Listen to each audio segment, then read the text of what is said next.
It was a rainy Sunday afternoon, the kind that made the entire world feel quieter. I was curled up on the couch, a half-finished novel in one hand and a cup of tea in the other when the doorbell rang. I wasn't expecting anyone. My sister usually called before dropping by. Curious, I padded to the door and opened it, only to find Josh standing there. He looked nervous.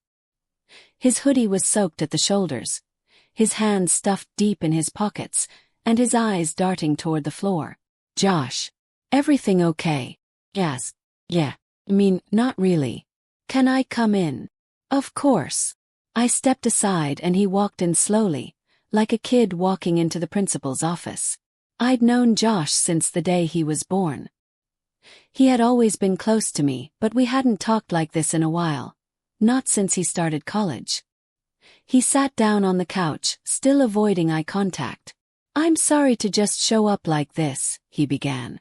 I didn't know who else to talk to." "You're always welcome here," I said gently. "Talk to me. What's going on?" He swallowed hard. "It's kind of embarrassing. But I guess I just need to say it." Waited. "I'm 19. And I've never done it," he said, then rushed to add. "You know what I mean. And it's really starting to bother me." I sat down across from him, sensing the weight of the vulnerability he'd just handed me. "Thank you for trusting me enough to say that out loud." He gave a half-smile. "It's stupid, right?" "No. It's honest. And it's brave." Josh looked surprised. "Everyone else acts like it's this rite of passage, like you're a loser if you haven't figured it out by now." I shook my head. "Everyone's path is different. There's no rule book. What you're feeling is normal, and a lot more common than people admit." He looked down again, chewing on his lip. "I just don't want to mess it up when it finally happens. I'm scared I'll do something wrong or worse, make the other person uncomfortable." "That fear," I said, "it shows that you care. You want to do right by someone. That's what's important." We talked for over an hour. I didn't give him clinical advice or anything awkward. I spoke from the heart. I told him about emotional readiness, about boundaries, about how intimacy isn't just a physical act, it's deeply emotional, and that it should always come from a place of care and communication. The change in Josh was slow but visible over the following weeks.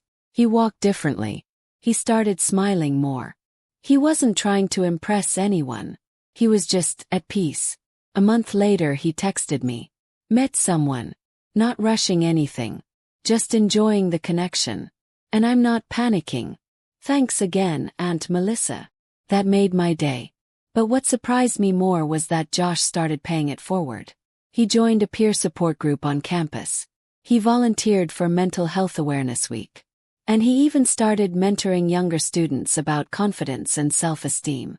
His courage to talk had transformed into compassion. One day he brought his friend Lily by.